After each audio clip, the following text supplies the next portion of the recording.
Halo, berjumpa lagi dengan saya di Karyaku Channel. Kali ini kita akan membahas tentang bagaimana Alkitab memaparkan tentang kebenarannya. Oleh sebab itu, mari kita berikan waktu kita dengan seksama kita mempelajari isi daripada Alkitab atau kebenaran ini.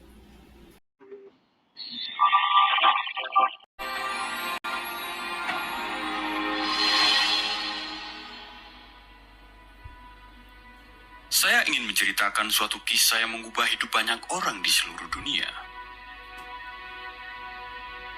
Ini bukan dongeng. Namun ini adalah kisah dari Alkitab, yaitu firman Allah yang Maha Tinggi. Karena itu, cerita ini benar dan dapat dipercaya.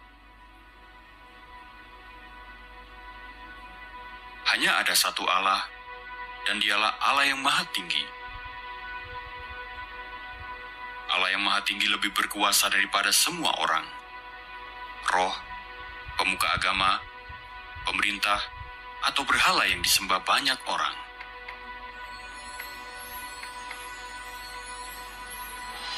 Ia sudah ada sejak semula, sebelum segala sesuatu ada. Ketika Allah menciptakan, Ia hanya berfirman, dan semuanya jadi. Ia menciptakan segala yang ada di bumi dan di surga. Ia menciptakan benda yang tak kasat mata, seperti para malaikat. Malaikat adalah roh yang indah, yang menyembah dan melayani Allah di surga.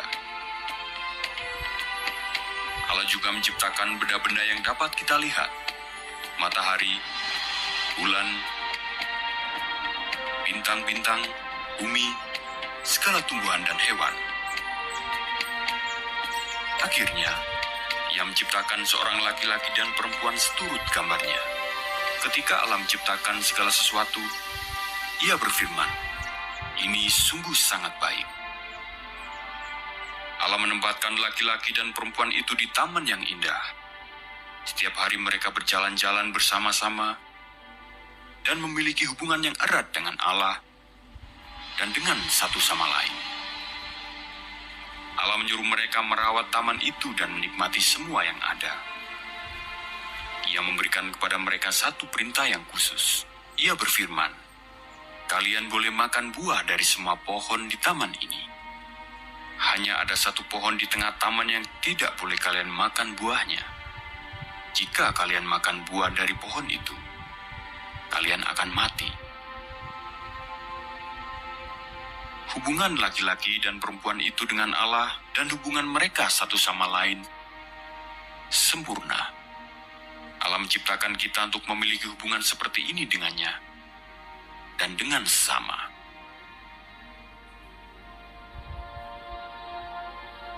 Laki-laki dan perempuan itu memiliki hubungan yang indah dengan Allah dan dengan satu sama lain. Tetapi, ingatkah Anda dengan para malaikat yang diciptakan oleh Allah? Salah satu malaikat itu menjadi sangat sombong. Ia ingin menjadi seperti Allah dan menyuruh malaikat-malaikat lain menyembah Dia, dan bukan Allah. Namun hanya ada satu Allah yang layak disembah. Karena itu, Allah mengusir malaikat yang memberontak itu dari surga. Malaikat itu kita sebut sebagai iblis. Allah juga mengusir semua malaikat yang menjadi pengikut iblis dari surga. Mereka adalah roh-roh jahat. Suatu hari, iblis menggoda perempuan itu untuk memakan buah dari pohon yang terlarang. Ia bertanya kepada perempuan itu, "Apakah Allah memang melarang kalian makan dari semua pohon di taman ini?" Perempuan itu berkata, "Tidak. Kami boleh makan dari semua pohon kecuali satu yang ada di tengah-tengah taman ini. Kalau kami makan atau menyentuhnya, kami akan mati." Namun iblis berkata kepadanya, "Kamu tidak akan mati, melainkan akan menjadi seperti Allah." Perempuan itu mendengarkan iblis dan makan buah itu. Kemudian, ia memberikannya kepada suaminya, dan suaminya juga memakannya. Pada hari itu, mereka berdua berdosa.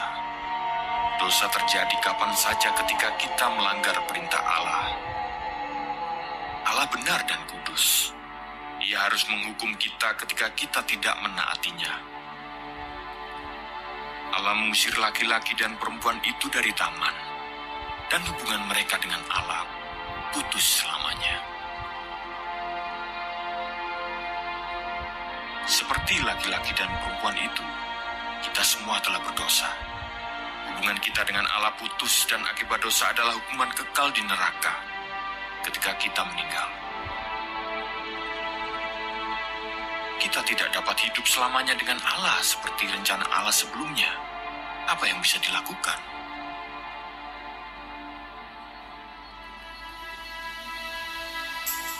Dengan berlalunya waktu, orang-orang di bumi semakin bertambah. Meskipun setiap orang berdosa, Allah masih sangat mengasihi mereka dan ingin mereka memiliki hubungan dengannya. Allah memberikan 10 perintah Allah untuk ditaati. Perlu diingat bahwa Allah sempurna dan kudus. Jadi kita juga harus sempurna dan kudus untuk hidup bersamanya. 10 perintah Allah mengajarkan cara yang benar untuk berhubungan dengan Allah dan sesama. Beberapa perintah tersebut adalah: jangan menyembah ilah atau Allah lain, atau membuat berhala. Hormatilah orang tuamu. Jangan berbohong, mencuri, membunuh. Jangan menginginkan milik orang lain, atau berzina. Namun, tak seorang pun mampu menaati semua perintah tersebut. Setiap kali mereka berdosa, Allah memberi mereka kesempatan untuk mengakui dosa-dosa mereka dan mempersembahkan kurban sebagai ganti bagi hukuman atas dosa mereka. Kurban itu adalah curahan darah hewan yang tak bercacat celah. Ketika mereka mempersembahkan kurban, mereka memohon kepada Allah untuk mengampuni mereka, dan hewan itu mati untuk menggantikan mereka. Hanya dengan curahan darah, dosa seseorang dapat diampuni. Namun, seiring berlalunya waktu, hati mereka tidak lagi menyesali dosa-dosa mereka. Malahan kurban mereka hanya menjadi ritual yang tak berarti. Allah berfirman, "Aku sudah muak dengan kurban kalian yang hampa." Dengan menaati peraturan dan mempersembahkan kurban, orang-orang menyadari bahwa mereka tidak mampu kembali kepada Allah dengan usaha mereka sendiri. Jadi, apa yang bisa dilakukan? Allah masih sangat mengasihi orang-orang di dunia ini. Karena itu, pada saat yang tepat, Allah mengutus Yesus untuk menunjukkan cara memperbaiki hubungan mereka dengan Allah. Siapakah Yesus? Yesus adalah anak tunggal Allah. Yesus adalah guru yang luar biasa. Orang-orang senang mendengarkannya karena ia mengajari mereka bagaimana kembali kepada Allah. Yesus adalah pembuat mukjizat yang berkuasa. Suatu hari, banyak orang datang untuk mendengarkan Yesus mengajar sepanjang hari. Karena orang-orang kelaparan, Yesus mengambil 5 roti dan 2 ikan, memberkati mereka, dan mulai membagikannya kepada orang-orang. Pada hari itu, lebih dari 5.000 orang makan dan kenyang. Yesus berkuasa untuk memenuhi kebutuhan kita. Di saat yang lain, Yesus menyeberangi danau yang besar dengan perahu bersama para pengikutnya. Ketika Yesus tidur, ada badai yang besar. Para pengikut Yesus membangunkannya dan berkata, "Tuhan, kita hampir mati." Yesus berdiri dan berbicara kepada angin dan ombak. Tenang, diamlah. Saat itu juga, angin dan hujan berhenti. Kuasa Yesus lebih besar dari alam.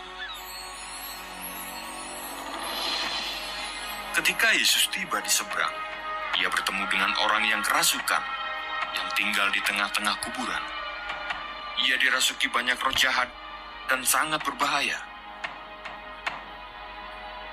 Ketika Yesus melihat orang itu, ia juga sangat mengasihinya.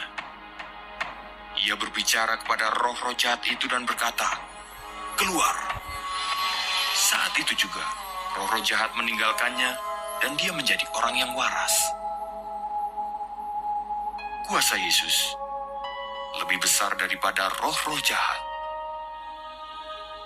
Suatu hari, salah seorang sahabat Yesus sakit dan meninggal. Beberapa hari kemudian, Yesus tiba di makam sahabatnya. Ketika ia melihat makam sahabatnya, Yesus mulai menangis. Yesus mendatangi pintu kubur dan berkata, "Sahabatku, keluarlah." Sahabatnya keluar dari kubur dan hidup. Kuasa Yesus bahkan lebih besar dari kematian. Yesus melakukan semua ini karena ia mengasihi kita dan ingin kita semua kembali kepada Allah.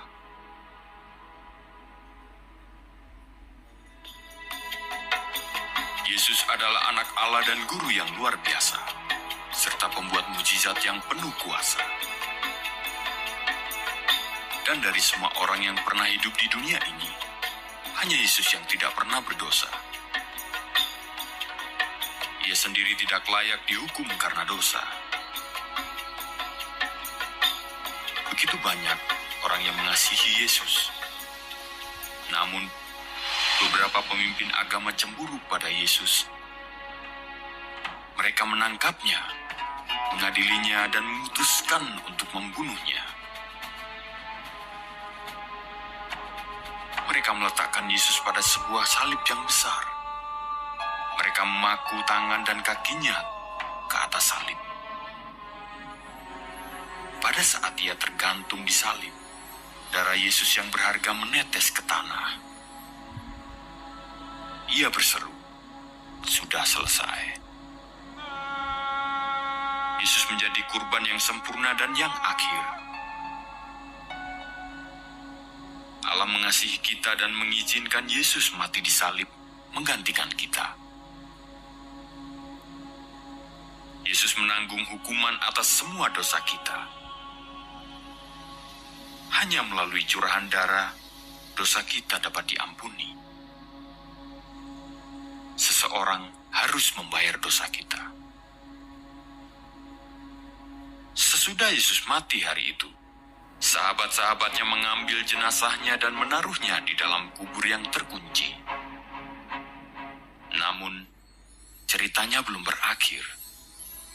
Pada hari yang ketiga, Yesus bangkit dari kematian dan selama berhari-hari menunjukkan kepada banyak orang bahwa ia hidup kembali.